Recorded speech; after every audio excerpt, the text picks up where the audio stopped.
کسی پرانے دکھ کی بات چھیڑیں تو ان باتوں میں وہ دکھ تازہ ہو جائے گا. کسی خوشی کا تذکرہ کریں تو چہرے پہ مسرت پھیل جائے گی. دکھ زیادہ ہو جائیں بات مدینے کی چھیڑ دیں. دکھ دور ہوں گے کہ نہیں ہوں گے؟ حضرت شیخ شبلی علیہ رحمہ بہت بڑے بزرگ گزرے ہیں.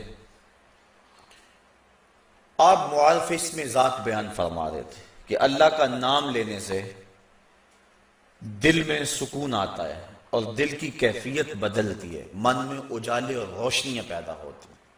ابو علی سینا جو اس دور کا بہت بڑا فلسفی تھا وہ اس مجلس میں موجود تھا. وہ کہنے لگا یہ آپ نے عجیب بات کہہ دی. اللہ تعالیٰ کی ذات تو مؤثر ہے لیکن نام میں کیا رکھا ہے؟ ہمارے جو فلسفی حضرات ہیں وہ ہر چیز کی 4 شکلیں بیان کرتے ہیں. ہر شے کی 4 شکلیں ہیں. ایک شکل خارجی، ایک شکل ذہنی، ایک شکل کتابی اور ایک شکل لفظی. مثال کے طور پہ ہم آگ لفظ بولیں، ایک آگ تو وہ ہے جو باہر روشن اور جل رہی ہے، اس میں ہاتھ لگائیں گے تو جل جائے گا ہاتھ.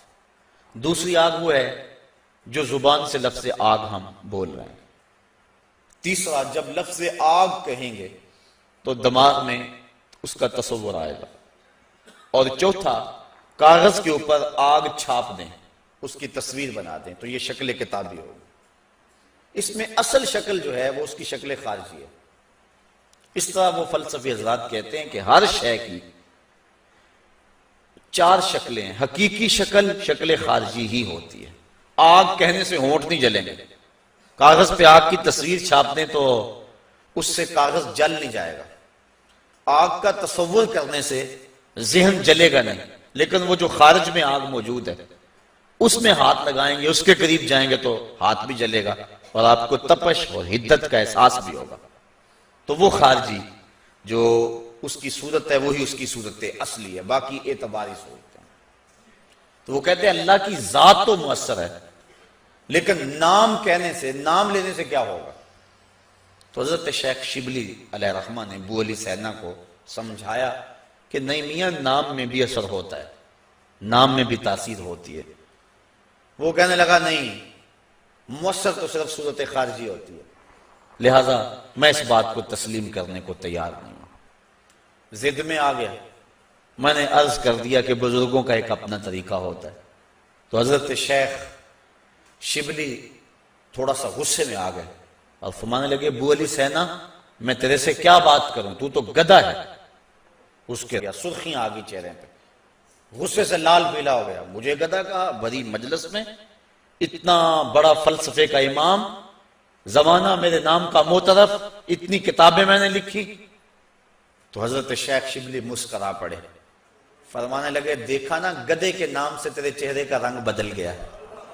تو کہا جب گدھے کے نام میں اتنا اثر ہے کہ تیرے چہرے کا رنگ بدل سکتا ہے تو کیا اللہ کا نام لینے سے دل کا رنگ نہیں بدل سکتا؟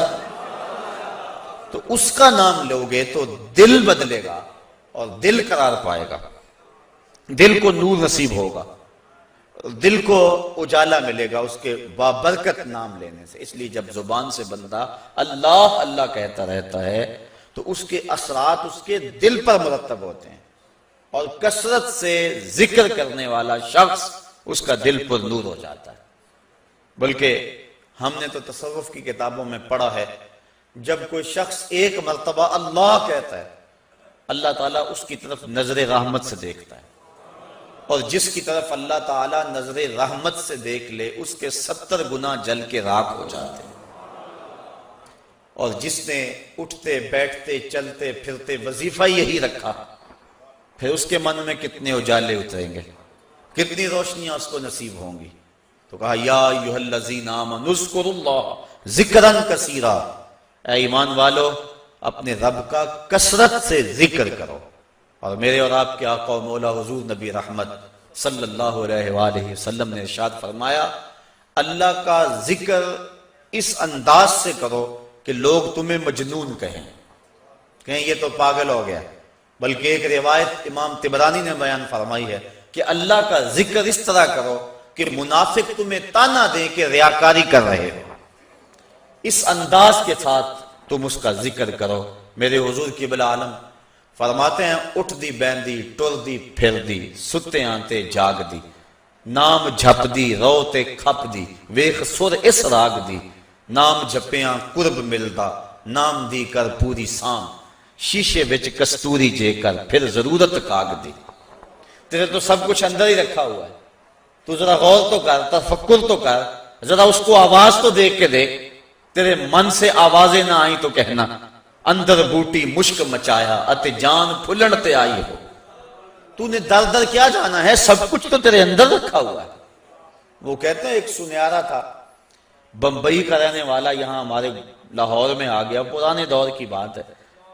اس کے پاس بڑے قیمتی موتی تھے، اس نے کسی مجلس کے اندر اپنے موتی کھولے اور ایک موتی کہنے لگا یہ شب افروز ہے، رات کو چمکتا ہے۔ جب اس نے سامان سمیٹا اور اٹھ کے جانے لگا تو ایک چور بھی اس مجلس میں بیٹھا ہوا تھا، کہنے لگا حضرت کہاں کے ارادے ہیں؟ کہا بمبئی جا رہا ہوں۔ کہا حسن اتفاق، ارادے تو میرے بھی بمبئی کے ہیں، چلو اکٹھے چلتے ہیں۔ وہ جوہری سمجھ گیا کہ یہ اصل میرا ہم سفر نہیں ہے، اس کا دل اس موتی پہ آ گیا، لیکن وہ تھا بڑا سمجھدار، اس نے کہا آ جاؤ۔ سارا دن سفر میں رہے، جب رات کو سونے لگے تو اس نے اپنی قمیض یا واسکوٹ وغیرہ اتار کے جو ہے وہ لٹکا دی کسی چیز کے ساتھ، یہ اٹھا اور اس نے نظر بچا کے وہ قیمتی موتی اس کی جیب میں رکھ دیا اور خود بے فکر ہو کے سو گیا۔ یہ چور اٹھا، اس کا سامان ٹولتا رہا، لیکن موتی نہیں ملنا تھا، نہ ملا۔ صبح یہ اٹھا اور نظر بچا کے اس کی جیب سے موتی نکال کے اپنی جیب میں رکھ لیا۔ ناشتے پہ بیٹھے کہنے لگا یار وہ تمہارے موتی کی رات کہیں چمک شمک نظر نہیں آئی؟ جیب میں ہاتھ ڈالا، کہا نہیں یار میرے پاس ہی تھا۔ بڑا حیران ہوا، میں نے تو جیب ٹٹولی ہے ساری رات۔ اگلے دن اس نے سوچا چلو آج میں مزید کوشش کروں گا، اس نے پھر وہی کام کیا، نظر بچا کے اسی کی جیب میں رکھ دیا۔ وہ ساری رات ڈھونڈتا رہا، موتی نہیں ملنا تھا، نہ ملا۔ صبح نظر بچا کے اس نے اپنی جیب میں رکھ لیا۔ صبح ناشتے پہ پھر بات چلی، یار وہ آپ کہتے تھے رات کو چمکتا، اس کی کچھ چمک شمک نظر نہیں آئی؟ کہا یار میری جیب میں ہی تھا۔ 2-4 دن ایسے گزرے۔ ایک دن اس نے عزم کر لیا کہ شاید وہ بغل میں رکھ لیتا ہے، منہ میں رکھ لیتا، کہاں رکھتا، آج تو اس کو میں بیدار بھی یہ ہو جائے تو میں پھر بھی یہ وہ موتی اسے لے لینا۔ وہ اس کے پاس سے پلٹتا رہا، لیکن وہ مست ہے، اس کو پتا ہے موتی محفوظ جگہ پہ، اور صبح اٹھا نظر بچا کے موتی اپنی جیب میں ڈال لیا۔ اس نے پھر بات کی، اس نے کہا کہ یار وہ میرے پاس ہی تھا۔ اس نے کہا میں آج سچی بات بتاؤں، میں تیرا ساتھی نہیں تھا، میں تو تھا چور، میں تو چور تھا، اس موتی کی غرض میں تیرے ساتھ ہو لیا تھا، لیکن آپ تو میرے بھی استاد نکلے، میں نے بڑی محنت کی، مجھے 3 دن ہو گئے موتی نہیں ملا، میں آپ کو استاد مانا، آپ مجھے بتائیں کہ موتی آپ رکھتے کہاں تھے؟ اس نے کہا میاں تو اوروں کی جیبیں ٹٹولتا رہا، کبھی اپنی جیب میں بھی تو ہاتھ ڈال دیا ہوتا، نہ مسجد وچ نہ مندر وچ، لب یار نو اپنے اندر وچ، سب کچھ تو تیرے اندر ہے، تو اوروں کی جیب میں ٹٹولتا رہا۔ سلطان وہ فرماتے ہیں نہ کر منت تو خاج خضر دی، تیرے اندر آب حیاتی ہو۔ اور کبھی فرماتے ہیں وچے ہی بیڑے وچے ہی چیڑے وچے ہی ونج مہانے ہو، 14 طبق دلے دے اندر تمبو وانگو تانے ہو، سب کچھ تو تیرے اندر ہے۔ اور اقبال کہتا ہے خود ہی کا نشیمن تیرے دل میں ہے، فلک جس طرح آنکھ کے تل میں ہے، یہ سب کچھ تو انسان کے اندر رکھا ہوا ہے، بس تھوڑی سی توجہ کرنے کی دیر ہے۔ دل کی تختی پہ اس کا نام لکھا ہوا ہے۔ میں نے اس نے عرض کیا تھا کہ اقبال نے کہا تھا حکیم نیٹشے کے بارے میں، قلب او مومن دماغش کافر است، اس کا دل مومن تھا، دماغ کافر، لیکن ہر شخص کا دل مومن ہوتا ہے۔ تو اس دل کی ایک ایک پرت پہ رب کا نام لکھا ہوا ہے۔ اور کافر کو کافر اس لیے کہتے ہیں کہ وہ اس حقیقت کو چھپا دیتا ہے۔ یہ جو کاشتکار زمین کو کھود کر اس کے اندر بیج رکھتا ہے نا، اس کو بھی عربی میں کافر کہتے ہیں، کاشتکار کو بیج کو چھپانے والا۔ تو کافر کو کافر اس لیے کہتے ہیں کہ وہ حق کو چھپاتا ہے۔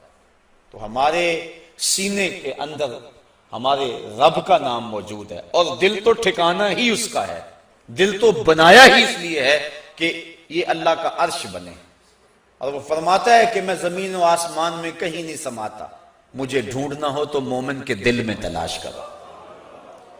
دلوں کے اندر اس کے ڈیرے اور اس کے بسیرے ہیں، تو اس کا ذکر کر کے دل جلا پاتا ہے، دل تسکین پاتا ہے، دل میں روشنی ہوتی ہے۔ تو ہمارا مزاج یہ ہونا چاہیے کہ اٹھتے بیٹھتے چلتے پھرتے اس کے ذکر کو ہم حرز جاں بنا لیں۔ جب بندہ ایک مرتبہ کہتا ہے سبحان اللہ، زمین آسمان کے درمیان جتنا فاصلہ ہے سارا نور سے بھر جاتا ہے۔ یہ برکتیں ہیں ذکر کی۔ اس کا نام تو لے، کوئی معمولی نام ہے؟ جب زبان پہ اللہ کہتا ہے 14 طبق روشن ہو جاتے ہیں۔ یہ اتنا بڑا نام ہے، یہ اتنا بڑا وظیفہ ہے کہ اس سے بڑا کیا وظیفہ ہو سکتا ہے؟ اس کا نام، اس کا ذکر۔ تو فرمایا اللہ کا ذکر اتنی کثرت سے کرو کہ لوگ تمہیں کہیں مجنون ہیں، اور منافق تمہیں ریاکاری کے طعنے دے۔ تم اٹھتے بیٹھتے چلتے پھرتے اس کے ذکر کو حرز جاں بنائے رکھو، یہی تمہارا سرمایہ ہے، یہی تمہارا وظیفہ ہے۔